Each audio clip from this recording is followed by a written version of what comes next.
Okay, so we've got our hands on the new Panasonic 18 to 40mm f4.5 to 6.3. I've got it on the front of the S9 here, and you can see it's a super small, compact, lightweight lens. And I do mean lightweight. It's about 155 grams in terms of weight. And that means it is a perfect companion for a camera like the S9. It just feels tailor-made to go on the front of a camera like this. There's nothing stopping you putting it on the front of a camera like the S5 II, which actually I think would work really nicely. That's a pretty small camera as well, but it's just ideal for something like this because it feels like the perfect travel setup actually, or just everyday setup. I could see taking this out and about just all the time, right? You don't necessarily need a whole camera bag for it.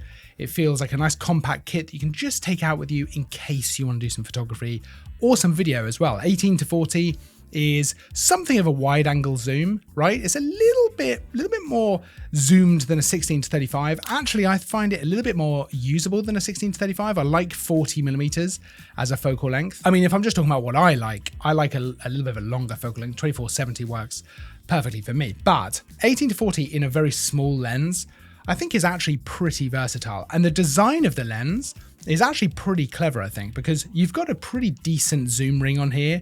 You know, it's never going to be massive because the lens itself is not massive, but it feels pretty good to actually turn. It's very tactile with the kind of raised parts. Same for the manual focus ring as well, which is nice and smooth actually to turn. There's a little bit of weight to it, which is great actually. I much prefer that over something that's too easy to turn. And then you've actually got the AF/MF switch on the lens as well, which doesn't sound like a particularly big thing to talk about, but on a lens this size, you would often expect that to be left off and then you're just controlling it from the camera. But I think it's worth pointing out because I think it's nice to be able to have that control on the lens, even when it is so compact like this. Now, of course, image quality is the biggest thing with any lens. That's always going to be the most important thing.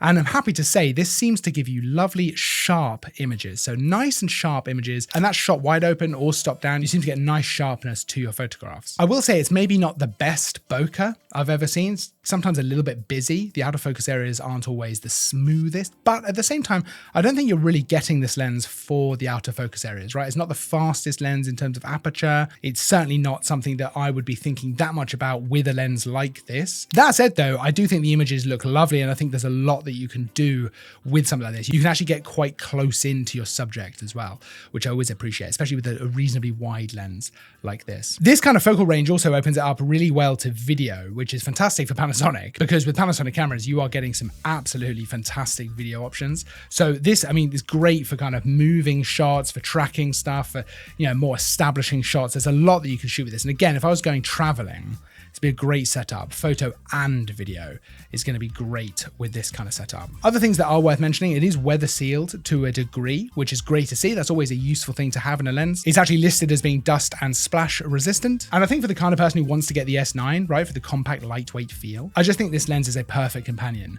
for this camera. I think it's a great one to have on the front of it most of the time, right? And then you change it out for a different lens for certain situations, but this is going to be your kind of go-to everyday lens. I can totally see that happening with the S9. I think it works really well for that. And it's not horrifically expensive, actually. Sure, it's not the fastest lens, but actually that price point allows you to, you're really focusing in on this being your kind of everyday go-to lens for your street photography stuff, your landscape stuff, loads of stuff like that. You can check out the full spec of the lens for yourself, as well as all the pricing, all the fun stuff, by checking out the link down in the description. Of course, don't forget to like and subscribe, so there's new content all the time. I will see you in the next video.